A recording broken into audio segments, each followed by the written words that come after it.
So what is it about anger? You never hear a person say, I stole your watch? Well, yeah, I stole your watch. You made me jealous. You were flashing it around, made me jealous, so yes, I took it. Nobody ever says that. But did I hit him? Yeah, I hit him. He got me angry. That seems to be justifiable. So two things. First of all, we justify the anger. He got me angry. Or cut that out, you're getting me angry. So when I get angry, it'll be your fault because you're making me angry. And then to top it off, if I react violently, that's also justified. Well, of course I hit him. I was so angry. So we're justifying two levels of misbehavior. One is the getting angry, which is justified because, I mean, what can I do? You got me angry. It gets me so angry when people, you know. And secondly, well, yeah, when I'm angry, you can expect to get hit. Yes, I'm going to break it. I was angry. So how do we cure it? Not control it. Now, people can tell you, you need anger management. There is no anger management. Once you're angry, you cannot turn it off. Just like you can't reason with a child during a tantrum. When a child is in the midst of a tantrum, you can't reason with him. You cannot convince him that the tantrum is really unnecessary. Here, the kid is rolling on the floor, and you say, this isn't necessary. There's nobody listening. So when you're angry, there's nobody listening. And that's part of the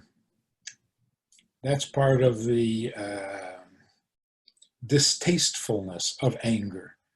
When you're angry, you're not a listening human being.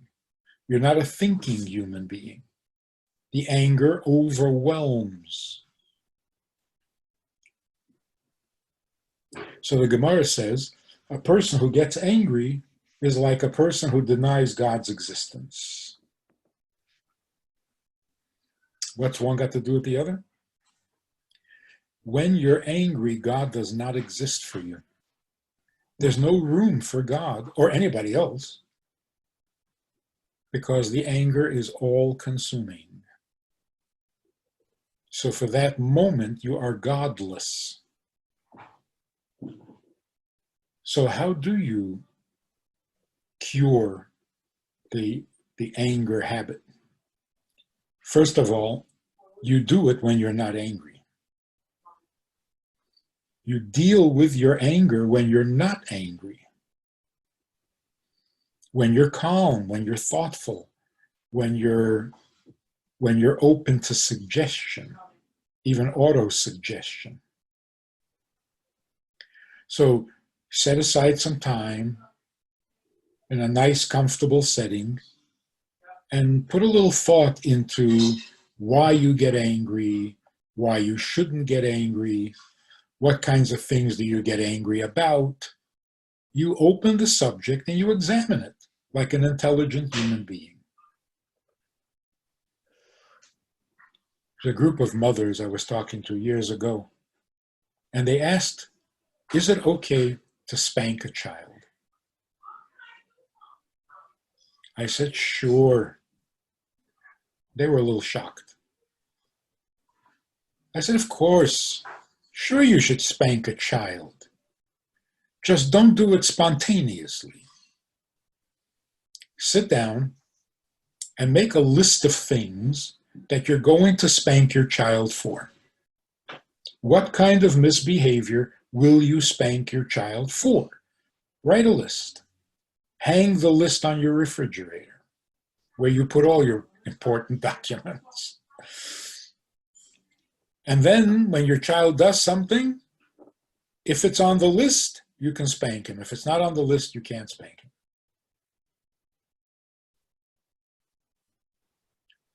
We were quiet for a few minutes. And finally, one of the women said, I can't think of anything to put on the list. See? Bingo. You have gotten a handle on your temper. When you're calm, sit and think. When will I allow myself to get angry, and about what will I allow myself to get angry? And all of a sudden, you don't seem to come up with many reasons or occasions for losing your temper. That's because you're thinking. Once you lose your temper, you're not thinking anymore. So here's how the effect will happen. You will give it some thought, and you will realize that in most cases, anger is not even necessary. What's to get angry about? Wasn't that serious? And it doesn't do any good. All I do is get frustrated and hateful, and I accomplish nothing. So a couple of days later, something happens, gets you angry, and you lose your temper. But somehow it doesn't last as long. And somehow it's not as intense, because your mind has already cut back on the justification. It's not so justified anymore.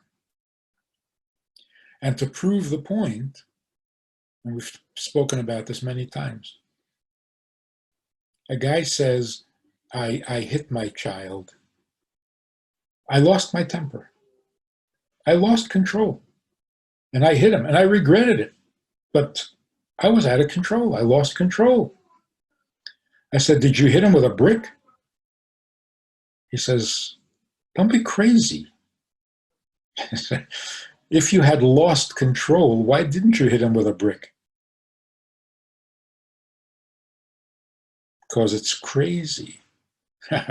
So even when you were angry, you were not crazy. So why did you hit him? Because in your mind, there is a certain degree of justification. You can justify slapping a child, not hitting him with a brick. So even at your angriest moment, your mind set up certain limits or certain borders beyond which you will not go, even when you're at your angriest. So it's not true that you lost control. You gave yourself a certain degree of permission, but not beyond that, because you're not crazy. You're not a killer. So the same is true with all temper, with all anger. We get as angry as our mind will allow, never beyond. Question is, what reasoning, what argument, what theory gave you permission to get as angry as you did? Change your opinion. Move the border. Tighten it up a little bit. Now all of a sudden, even when you get angry, it's not crazy. Even when you get angry, it doesn't last for days. It passes.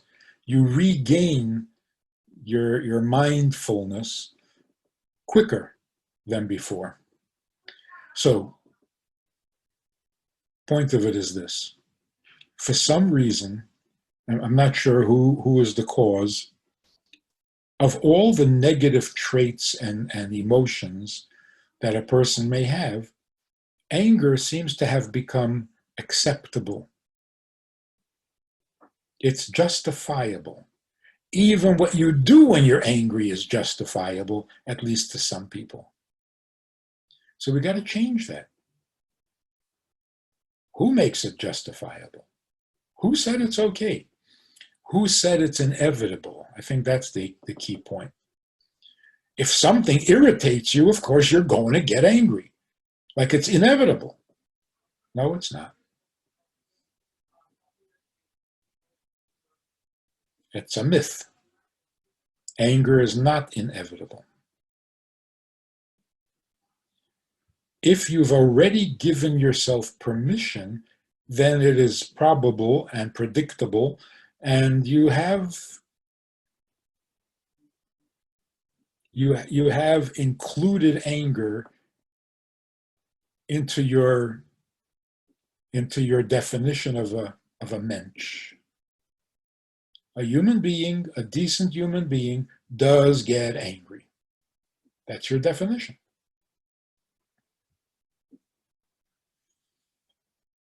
Like somebody, what, don't you ever get angry? As if, what, are you not a human being? People won't say that about jealousy. People won't say that about greed.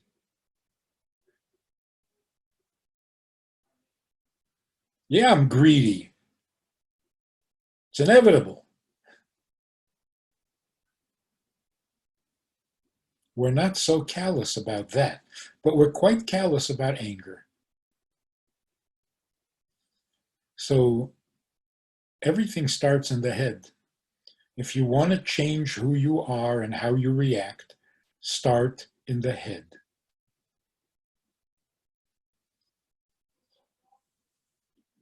I think that's why when people act irrationally, they'll often say in regret, I don't know what I was thinking. You weren't thinking, you were getting angry. Why are you blaming it on your thinking? But it all starts in the thinking. What was I thinking? What were you thinking? And that's where Chabad, the system of Chabad, is probably the only real solution to anger. Because without Chabad, there's only one suggestion: bite your tongue. How many times can you bite your tongue before you start injuring yourself? And biting your tongue doesn't mean you're not angry. It means you're suppressing the anger. And if anger is wrong, you shouldn't be angry, even if you can suppress it.